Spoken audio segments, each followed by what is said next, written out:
Hello guys, and welcome to the third episode of One Flight Wonders, where I will fly out a plane in War Thunder, one of my favorites usually. And regardless of how the match goes, if it's got a good commentary, I will upload it. Today we will be flying out the P-38G. P-38G is a 3.3 American interceptor. It's got two engines. It's got a very heavy armament. This thing was originally designed to take down attacking bombers, I believe. It competed for a contract against the P-39 by Bell. And because it's an interceptor, it climbs very well, it's very fast, and as said previously, it's got a very strong armament. It's got 450 cals mounted in the nose with 500 rounds each for a total of 2,000 rounds, and a 20 mil with 150 rounds. So what makes this thing so much more special than the other interceptor heavy fighters of other nations? Well, for starters, it's very fast at high altitudes. It's a very slim plane, so it doesn't have a lot of drag. And it's also got turbochargers housed in each boom. These turbochargers makes it so that the plane produces basically the same power from sea level all the way up to about 25,000 feet.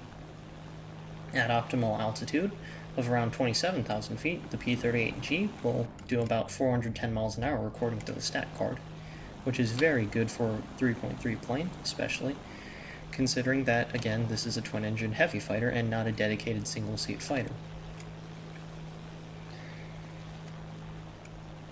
So, because it does so well at high altitudes, we will be climbing to high altitudes.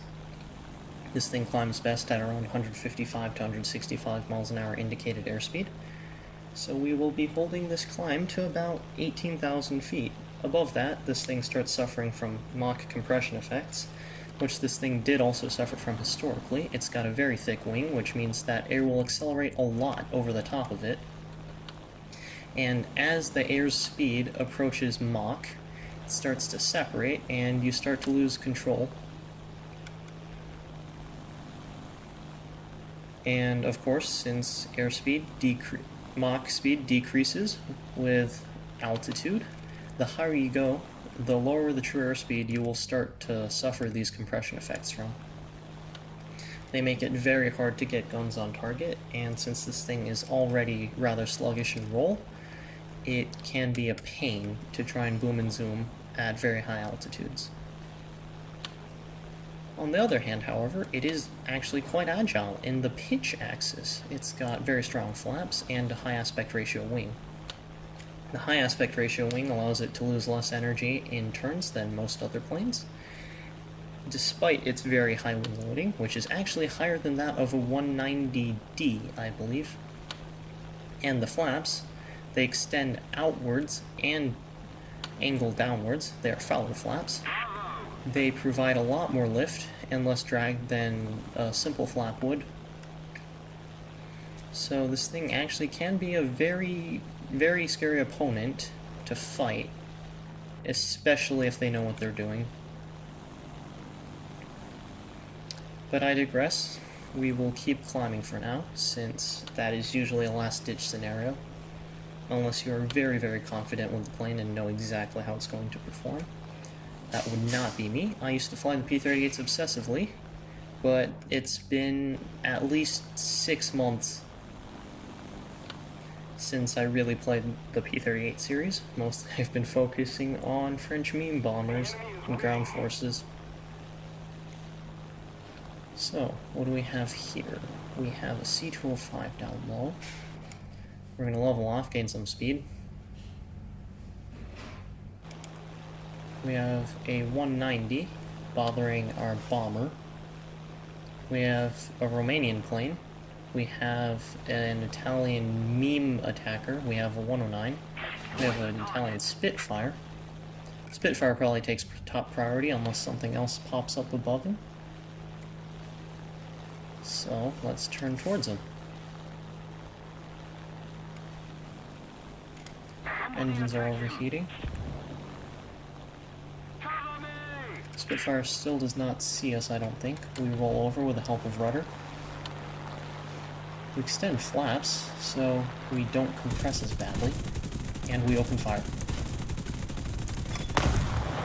Kill. Did they change the sound effect? This is like the naval sound effect. And what do? We zoom back up first, of course. Then let's go for the 190. It's not a very agile plane. It's pretty fast, but it also doesn't climb well. And right now, I don't think he has enough energy for much. Wants to take a head-on. I'll fire a few shots off, roll away. Got some nice hits. I think it's just got the early 20 mils, so we should be fine. Taking a few shots. We use our Fowler flaps to continue into the vertical. Kick the rudder over. He's stalled out. We've stalled out, but we still have enough control to get the nose back. And there is a 109 here as well. I'm going to hope that guy does not know how to aim. There are two 190s here. Evaded that guy. This guy's trying to dive. We chase. If he's smart, he'll just roll since I'm twin-engined and very sluggish in the roll. We're getting shot at. I don't like the new gun sounds, I'm going to say that right away.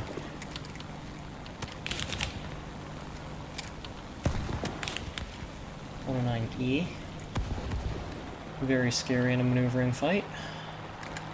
I don't think he realizes how well this thing turns, though. And I don't realize how bad my aim is.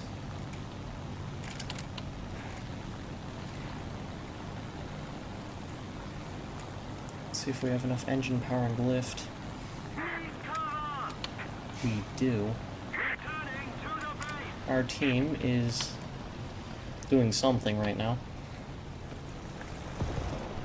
Oh, now you come to help. Thanks, man.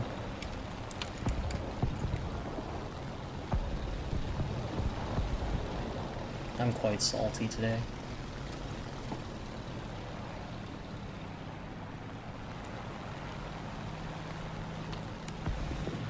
Let's keep chasing this guy. I'm kill hungry.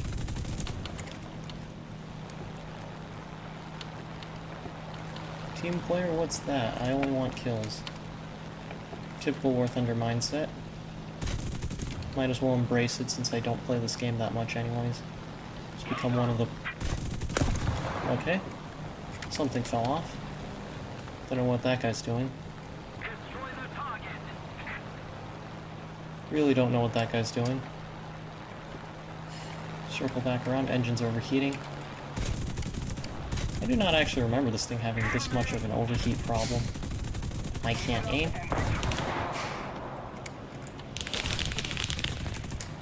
That guy should not be having a good time.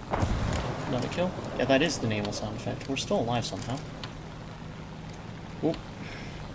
Surprised we didn't fly into each other. Still got about 1,000 rounds of 50 cal. If I can aim, that's more than enough.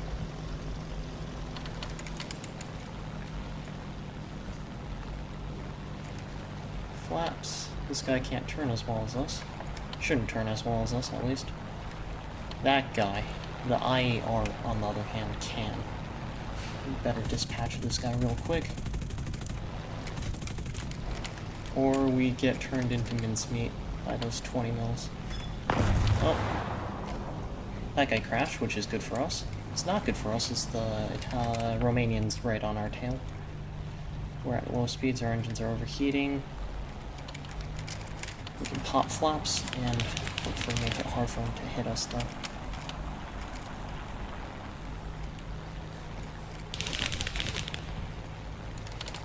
Lift. And our tail's gone because 20 mils are overpowered. German 20 mils specifically. I have to say, though, that was actually quite a successful match for turning and burning in a twin-engine fighter, which I probably shouldn't have done. Should have played more disciplined, but you know what? That's not fun. Being an idiot is fun, on the other hand. Still got 19,000 silver lines and 1,600 research points, which I will happily take. Well, that's the end of this match, and thus concludes the recording. Thanks for watching, and see you guys next time.